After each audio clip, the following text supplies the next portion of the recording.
Back in the day, a doctor told Temple Grandin's mother that she had little choice but to institutionalize her severely autistic daughter. Her mother ignored the experts and helped Temple find her way to becoming a successful difference maker. In part 3 of our 4-part Animal Passion interview, Temple talks about her path to understanding the vital role of visual thinkers and the beauty of bringing together different types of minds.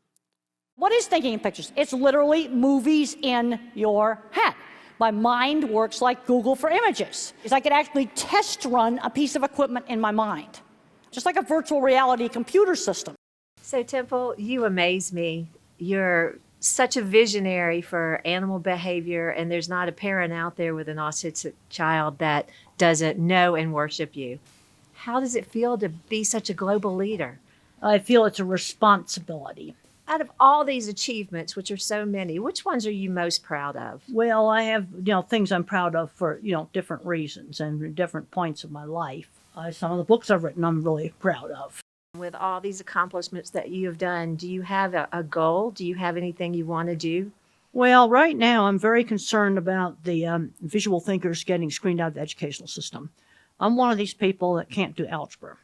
I've had a pretty good career without algebra. Yeah, me too. And I am seeing too many kids now can't pass algebra, and then they won't let them do anything else, like be kept out of auto shop or kept out of theater or kept up out of some other class.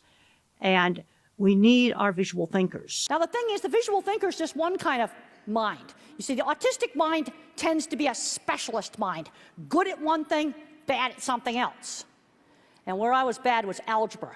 And I was never allowed to take geometry or trig. Gigantic mistake. I'm finding a lot of kids that need to skip algebra, go right to geometry and trig. I get asked all the time, how would you do to help education? One of the things I would do is put all the hands-on classes back in. Cooking, sewing, woodworking, theater, music. Then in high school, auto shop, mechanics. These are all things that can lead to good careers where we have shortages. There are a lot of kind of Asperger types and autism types that are not ending up in Silicon Valley where they belong. And we need our visual thinkers. And so getting people to be aware of how the different kinds of minds can work together. Like I've found on big construction projects, they're putting up great big plants, complicated big things. And it was very interesting to see how the engineering is divided up. The visual thinkers like me would do all the clever equipment. Think packaging machines. Okay, think when you look inside your printer, all the paper feed mechanism, that's clever engineering. That's done by visual thinkers. Then the mathematical minds, they do the boilers and refrigeration. Okay. They'd make sure the roof didn't collapse. You see the more mathematical parts of engineering.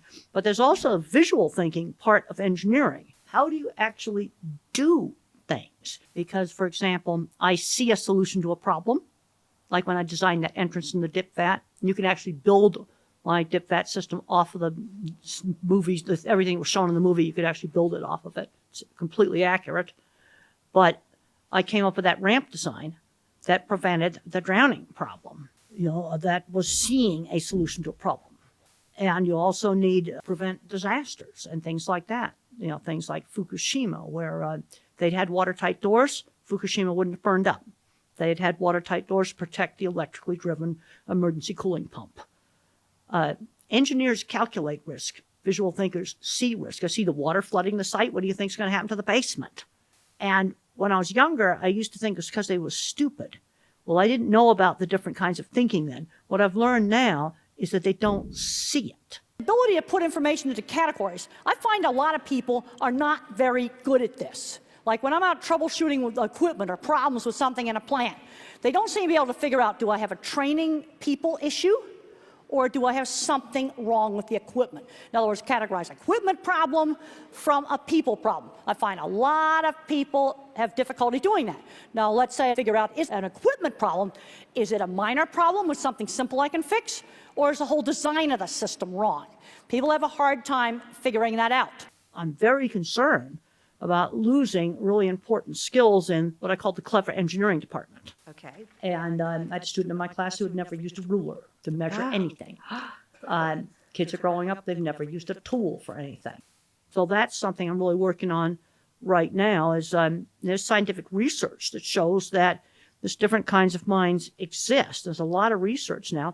Lots of people are mixtures, but then you get somebody who ends up getting a label. They might be an extreme mathematician.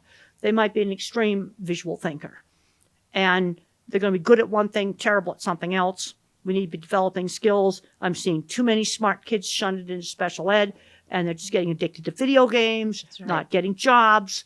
This is the stuff that I'm really working on right now. I talk about jobs for, kids with autism. Jobs with a lot of multitasking are not good. Jobs that use long-term memory, those are often really good jobs. And what's an example of one of those jobs? Well, a multitasking job, busy window at a takeout window at a restaurant, a chaotic store during the Christmas rush. Those would be examples of bad jobs.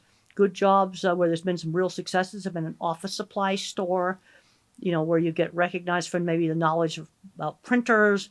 An auto parts store, really loved an autistic guy because he memorized every part number in the store. Oh, I love it. And those are also relatively quiet retail establishments. And that tends to work better. And I'm seeing too many kids where their whole identity is autism. And they say, oh, I want to be an autism activist. And I explain to them, you will be a better activist if you can go out and excel in a job, maybe an engineering job, an art job, writing job, or something like that. And then you do the activist stuff. I always emphasize all the things I've done at work. And what I learned is I learned to sell my work. People thought I was weird. But when I showed them my drawings and my pictures, they looked at that and go, oh, you designed that? People on the spectrum usually are good at one thing, bad at something else. We need to be putting a lot more emphasis on building up the area of strength.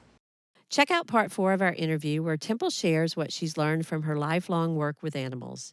And for more information about Temple, go to templegrandin.com. And for more information about Aliqua, go to aliqua.org. I'm Laurie Hood. Thanks for listening.